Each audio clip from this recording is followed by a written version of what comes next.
Dalam nama Bapa dan Putra dan Roh Kudus. Amin. Allah Bapa kami yang Maha Kuasa dan Kekal, tak henti-hentinya kami mengaturkan syukur dan pujian kehadirat-Mu atas kurnia cinta-Mu yang dari waktu ke waktu tercurah secara cuma-cuma bagi kami putra-putri kekasih-Mu. Terima kasih untuk hari ini yang telah Engkau anugerahkan bagi kami, agar kami menghidupinya dan mengisinya dengan perbuatan-perbuatan baik sesuai dengan talenta, kecakapan, dan keterampilan yang Engkau sematkan dalam hidup kami. Itulah panggilan-Mu bagi kami, putra-putri kesayangan-Mu yang sedang berziarah di bumi ini. Kami mohon kepadamu, dampingilah kami, hadirlah senantiasa di dalam seluruh karya dan aktivitas kami hari ini. Kami mohon keselamatan kekal bagi saudara-saudari kami yang terinfeksi virus corona maupun yang menderita penyakit lainnya dan telah meninggal dunia. Selamatkanlah mereka. Bagi mereka yang terinfeksi virus corona, juga yang menderita penyakit lainnya dan sedang dirawat, semoga mereka pulih kembali. Kami juga bersyukur bersama saudara-saudari kami, Bapak Ibu yang berulang tahun pada hari ini, di mana saja mereka berada.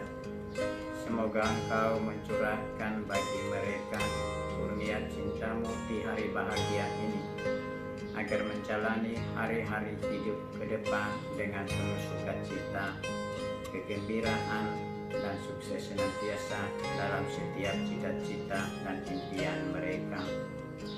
Selamatkanlah mereka dari segala mara bahaya. Doa dan harapan ini kami sampaikan kepadamu ya Bapa, dengan pengantaran Kristus Tuhan kami. Amin.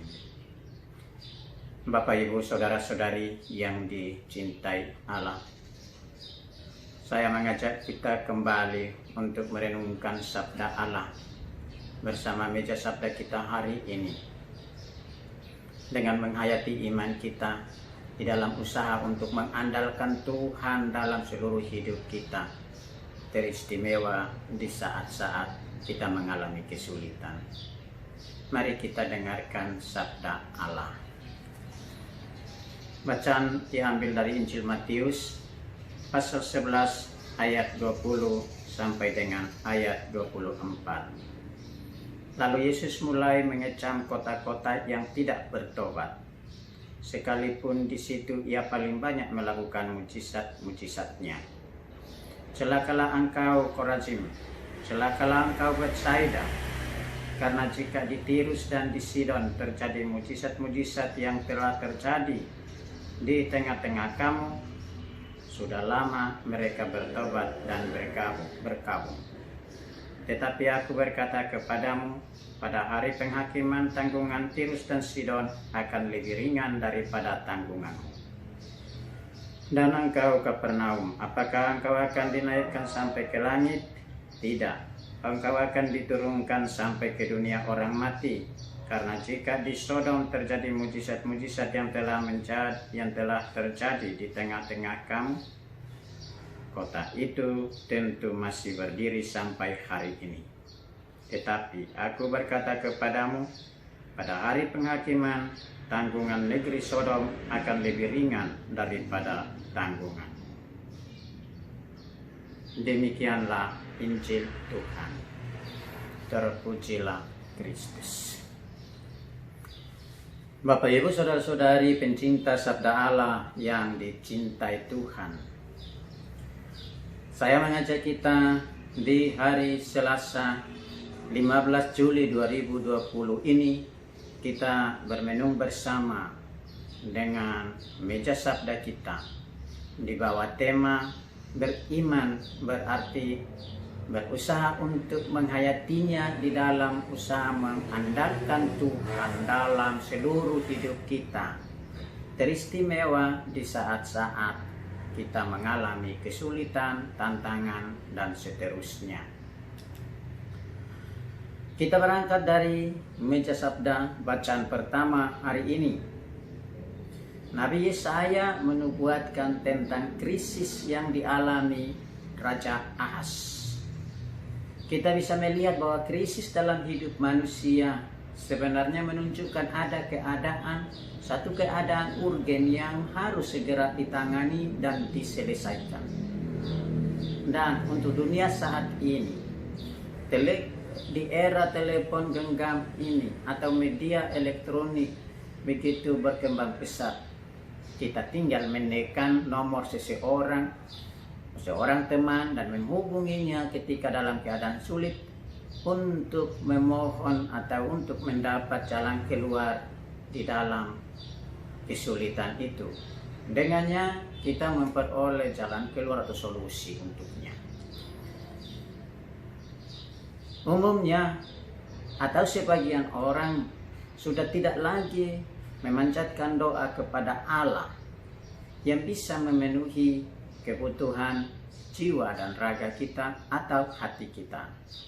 Bahkan ada sebagian orang lebih memilih untuk menyogok dan mencari dukungan ketika urusan sedang berada dalam kesulitan. Nah, pertanyaan reflektifnya adalah, bisakah kita berjuang untuk mengandalkan dan menantikan pertolongan Allah di saat kita mengalami krisis dalam perjalanan pencarian hidup kita? Pertanyaan reflektif seperti inilah yang mestinya kemudian melatar belakangi nubuat Yesaya hari ini. Kerajaan Yehuda di selatan dengan ibu kota Yerusalem akan diserang kerajaan Aram dan kerajaan Israel. Dalam situasi seperti itu, Raja Ahaz yang ketakutan, gusar, khawatir, cemas akan keselamatannya, juga atas keselamatan keluarganya, ia tidak tahu bagaimana cara untuk selamat. Maka satu-satunya jalan baginya secara manusiawi, dengan pikirannya, ia mau meminta tolong, bantuan kepada kerajaan yang waktu itu cukup terkenal, yaitu kerajaan Asyur. Berhadapan dengan kondisi real ini, Yesaya diutus oleh Yahweh untuk memberitahukan agar Ahaz tidak meminta bantuan Asyur. Alasannya bahwa Ahaz harus ingat bahwa perbuatannya meminta tolong kepada Asyur akan segera menghancurkan keberadaan Yehuda. Artinya, Yesaya mau mengajak Ahaz untuk kembali menyandarkan diri kepada Yahweh yang telah mereka imani. Yesaya datang dengan ditemani anaknya Syar-Yashub. Nama ini mengandung arti hanya sisa kecil yang akan kembali. Melihat arti ini, maka sesungguhnya Yesaya sudah menubuatkan bahwa kelak bangsa Israel akan sesudah mengalami pembuangan akan kembali sebagai sisa-sisa kecil Sion, sisa-sisa kecil Israel. Kehadiran anak dengan nama yang seperti ini memberi nilai pesan lebih tinggi tentang nubuatan Yesaya kepada Ahaz untuk memperhatikan bahwa tindakan yang meminta bantuan Asyur akan mencelakakan dirinya, keluarganya, dan bangsanya. Maka Yahweh meminta Ahaz untuk melakukan 4 hal. Pertama, agar Ahaz meneguhkan hatinya. Kedua, agar Ahaz bersikap tenang, tidak gegabah, tidak ceroboh. Ketiga, Yahweh meminta Ahaz agar tidak takut, tetapi berani mau menyandarkan diri kepada kekuatan ilahi, yaitu Yahweh. Dan yang keempat, jangan sampai Ahaz kecut hati, karena dengan demikian maka ia akan tergoncang diombang-ambingkan oleh pikirannya sendiri, dan pada akhirnya ia salah atau menyimpang dari kehendak Allah. Ahaz harus teguh dalam iman dan menantikan Tuhan yang tidak kelihatan, tetapi pasti bertindak. Dari perikop ini, dari refleksi seperti ini, lalu apa pesannya bagi kita? Bapak, Ibu, saudara-saudari, umumnya ketika kita berada dalam kesulitan, tantangan, lalu kita seringkali mengambil jalan pintas karena merasa Tuhan berdiam diri ketika kita berada dalam situasi sulit. Padahal kita mesti yakin bahwa Tuhan tidak pernah terlambat membantu atau menolong kita asal kita tetap berjalan di dalam kebenaran kehendak-Nya. Inilah yang kemudian ditunjukkan oleh Yesus melalui pengalaman kebersamaannya dengan kota-kota Betsaida, Korazim, Kapernaum. Saya mau mengajak kita untuk mengatakan bahwa Injil hari ini mengajak kita untuk memiliki iman. Dan iman itu beriman itu mengandaikan kita mendengar, melihat, menerima, meresapkan, dan menghayati serta berbuah di dalam kehidupan kita. Apa yang kita dengar, apa yang kita lihat, apa yang kita terima, apa yang kita resapkan dan hayati serta mau berbuah, itulah sabda Allah dalam kebenarannya. Bagi Yesus, ini tidak terjadi bagi penduduk kota Betsaida, Korazim, dan Kapernaum. Mengapa? Karena mereka telah menikmati sekian banyak karya-karya, perbuatan-perbuatan agung dan ilahi, bahkan mujizat-mujizat Kristus. Sayangnya, mereka senang melihat semua itu, tetapi mereka tidak terbuka terhadap rahmat dan berkat Allah yang kini hadir dalam diri seorang manusia, Yesus Kristus. Mereka kurang beriman. Maka Yesus mengecam mereka dengan perkataan celaka, celaka, celaka.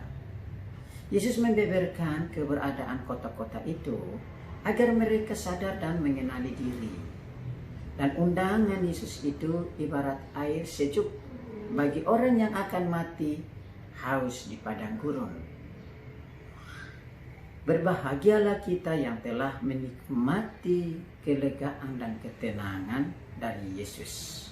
Maka Bapak, Ibu, saudara-saudari, mari kita terus belajar dan melatih diri untuk menjadi murid-murid yang mau taat dan rela memikul kuk yang dipasang untuk kita. Yang penting di sini adalah kuk yang dipasang dan harus dipikul itu mesti dipikul di dalam kebersamaan dan keintiman kita dengan Kristus yang telah lebih dahulu memberi contoh dan teladan bagi kita. Kita renungkan, Allah menolong kita.